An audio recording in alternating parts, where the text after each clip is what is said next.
Hi friends, तर आज मी बनवते सुकट. तर कोणी सुकट म्हणतं, कोणी जवळा पण म्हणतं याला.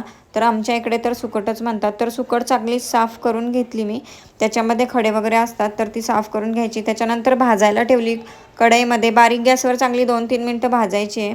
त्याच्यानंतर 2 मोठे कांदे कापून घेतले. तर कांदा जास्त घालायचा आहे सुकट आणि बोंबीलमध्ये सुद्धा. तर कांदा मी चांगला तेलामध्ये लाल होईपर्यंत भाजून घेतला. एक टोमॅटो चिरला बारीक. त्याच्यानंतर टोमॅटो ॲड केला, त्याच्यामध्ये मीठ टाकलं, थोडीशी हळद टाकली आणि मस्त असं ते हलवून घेतलं. त्याच्यानंतर 2 पाण्याने धुतलेली सुकट चांगली पिळून घेतली आणि त्याच्यामध्ये टाकली. तर सुकट पण 2 मिनटं हलवून घ्यायची. त्याच्यानंतर चटणी टाकायची आहे थोडीशी, तुमच्या तिखटाप्रमाणे तुम्ही टाकू शकता. थोडंसंच पाणी टाकायचं आहे, त्याला जास्त पाणी लागत नाही शिजायला. तर बघू शकता तुम्ही, मस्त अशी सुक्की सुकट आपली तयार झाली आहे. तर कशी वाटली रेसिपी नक्की सांगा. व्हिडिओ आवडला असेल तर नक्की लाईक करा आणि आपल्या चॅनेलला सबस्क्राईब करा. Bye bye.